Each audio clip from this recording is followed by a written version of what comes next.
Hola, mi nombre es Walquiria Taveras. Mi compañera es Alejandra Fernández.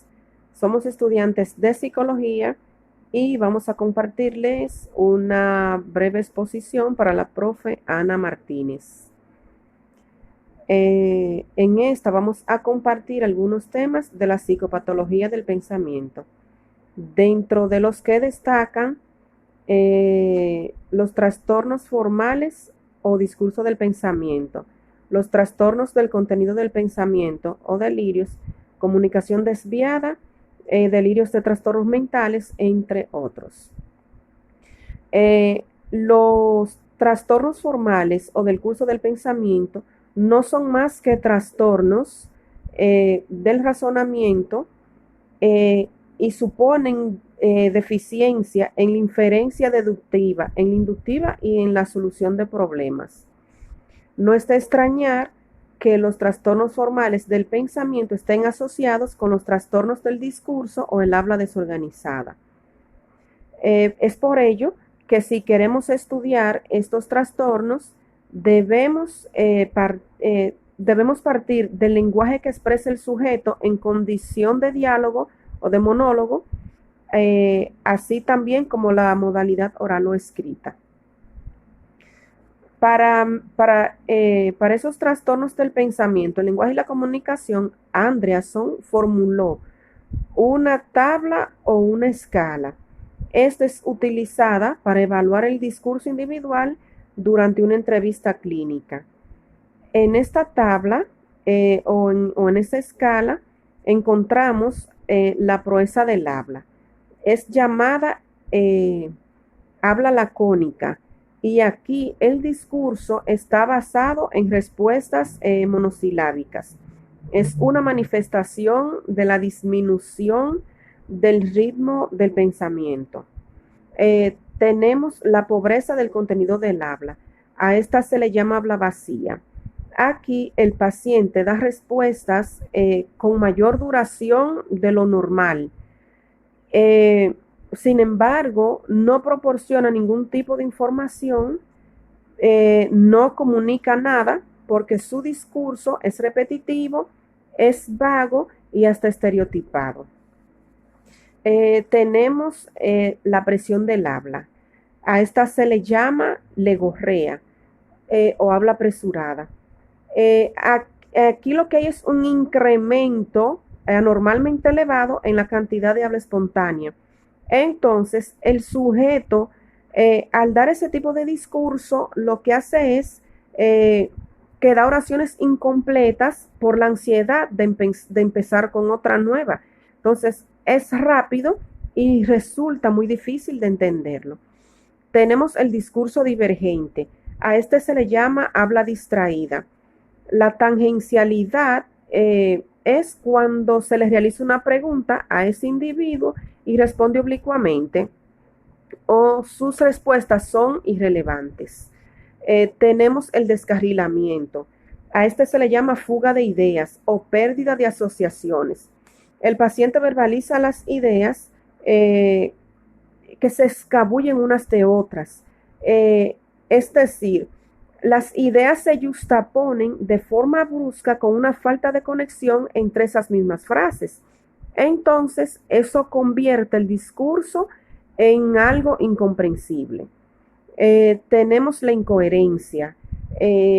También se le llama esquizoafasia o ensalada de palabras. Aquí el paciente verbaliza frases que no tienen sentido y no hay conexión adecuada entre las palabras o se sustituyen por otras que destruyen el significado de las frases y el discurso se vuelve ininteligible. Ilogicidad es el patrón del agua en el que no se llega a conclusiones de manera lógica. La resonancia. Aquí el paciente selecciona y verbaliza palabras en función de sus sonidos, no por su manera correcta, sintáctica y semántica. Tenemos el neologismo. Es en donde se elaboran nuevas palabras y su significado y derivación es incapaz de ser comprendido. Tenemos la aproximación a palabras. Son palabras que se utilizan de manera poco convencional. La circunstancialidad, el objetivo de este discurso no se alcanza directamente porque el habla está llena de detalles, de paréntesis, de apartados, aunque sí se puede lograr el cometido. Pérdida de metas. Se fracasa al llegar al objetivo, no se sigue una secuencia de pensamiento normal hasta concluida este discurso. Perseveración. Durante el discurso se produce una repetición persistente de ideas o palabras. Ecolalia. Consiste en repetir de forma eco las palabras o frases del interlocutor. Tenemos el bloque. Hace referencia a la interacción del discurso antes de completar la idea. El habla enfática. Aquí el discurso es excesivamente culto, pomposo y distante. Y la autorreferencia hace referencia a la importancia que tiene el paciente de llevar el tema a él mismo. Aunque esté hablando de cualquier tema, el paciente siempre va a recaer en un tema acerca de él. Los trastornos del contenido del pensamiento o delirios. Para Jasper, delirios son juicios falsos que se caracterizan porque el sujeto los mantiene con gran convicción y no son influenciables ni por experiencias ni por condiciones irrefutables. Y Bleuler dice que el rasgo fundamental de la esquizofrenia es los trastornos formales del pensamiento y dejando los delirios de un lado y derivado de los síntomas mentales. Algunas características de los delirios son, otras personas consideran esa creencia como increíble. La creencia no es compartida por todos. La creencia no se modifica por nada. Es una creencia que causa malestar o interfiere en el funcionamiento social. Existe preocupación con esta creencia porque resulta difícil pensar o hablar de ello. La comunicación desviada. Es un problema de comunicación a nivel de relación en el que existe dificultad para transmitir un mensaje con algún significado compartido. La parte que me tocó es la clasificación de los delirios. Según su forma, los delirios se clasifican en delirios primarios o verdaderos, que es la auténtica idea delirante que surge de manera autóctona, no surge de una experiencia anómala que haya que explicarse, por lo que es primario, original e inderivable. También incomprensible. Delirios secundarios o ideas deliroides. Esta aparece de manera comprensible a partir de otros procesos mentales. Es en un intento por explicar una experiencia anómala y es comprensible. Subtipos de delirios primarios según Jasper. Atmósfera delirante. Aquí la sensación subjetiva de que el mundo ha cambiado de una forma sutil, pero inquietante, terrorífico y difícil de definir. Normalmente aparece junto a un humor delirante, mostrándose el paciente intranquilo, incómodo e incluso perplejo. Está lo que es la intuición delirante, que de repente el sujeto entiende el motivo, suele ser autorreferencial, su contenido relevante. Percepción delirante. Se interpreta de manera delirante un proceso normal. Por ejemplo, descubre que el color rojo en la comida es veneno. El recuerdo delirante es un recuerdo real que se reconstruye de manera delirante o repentinamente el sujeto recuerda algo que es delirante. Por ejemplo, recuerda algo que su compañero de trabajo le dijo el mes pasado. Delirio como explicación racional. Es el delirio como producto de un razonamiento normal. Delirio con alteración del pensamiento formal. Son sesgos de razonamiento que afectan a la forma de creencia. Por ejemplo, las personas que deliran buscan menos información antes de llegar a la conclusión. Delirios en los trastornos mentales son los trastornos del contenido del pensamiento. Pueden aparecer en trastornos psicológicos, neurológicos y orgánicos, como consecuencia de abuso de ciertas drogas y como efecto secundario de ciertos fármacos.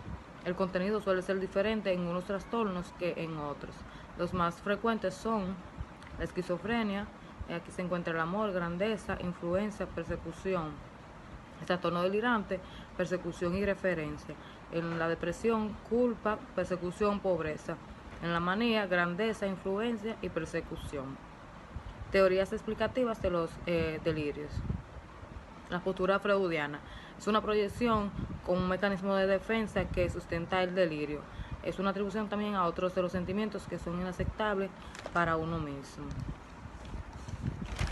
Podemos ver la postura de Heidelberg, que está la distinción entre los delirios secundarios y los delirios primarios. Estos estudian lo que es la comprensibilidad y la incomprensibilidad del origen de la idea delirante. Postura de von Damarus es el delirio que surge como consecuencia de un fracaso en el razonamiento silogístico. Postura de Bleuler, los delirios surgen por un debilitamiento de las asociaciones en la esquizofrenia. Clasificación de los delirios según su contenido. Encontramos lo que es el delirio de ser controlado, que el sujeto experimenta que sus sentimientos, sus pensamientos, sus impulsos o acciones no son propias, sino más bien que las vive como impuesta por alguna fuerza externa o irresistible. La idea delirante de celo es una creencia delirante de que la pareja es infiel. Delirio del amor o delirio de Clerambault, con la convicción de que una persona generalmente importante está enamorada de él. Idea delirante de pobreza consiste en la convicción de que ha perdido o que perderá todas sus posesiones materiales. Idea delirante nihilista consiste en la creencia de la no existencia del yo o de algunas de sus partes, también de los demás o del mundo. Delirio de culpa, el sujeto aquí se siente culpable de todo tipo de acontecimientos negativos. Factores de aparición y mantenimiento de los delirios. Encontramos la personalidad, principalmente sensibilidad a la humillación y al miedo a la pérdida de control, ya sea por constitución hereditaria o por factores adquiridos. Mantenimiento de la conducta de la autoestima, muy relevante en las ideas delirantes de grandicidad y erotomaníaca. Experiencias inusuales, déficits sensoriales, perceptivos y la despersonalización. Sobrecarga cognitiva, son factores como la hipervigilancia, la activación excesiva o la concentración prolongada. Factores que influyen en el mantenimiento de los delirios. Está la inercia para mantener las creencias, que aquí los individuos que deliran no modifican sus creencias delirantes por otras más ajustadas, porque para ello las primeras explican mejor sus experiencias, y la influencia en la conducta y la profecía autocumplida. Los delirios, al igual que con otras creencias, influyen en la conducta y pueden modificarla. En el sentido del delirio, lo que a su vez provoca una respuesta congruente en el medio que finalmente confirma la creencia. Hasta aquí mi parte. Muchas gracias.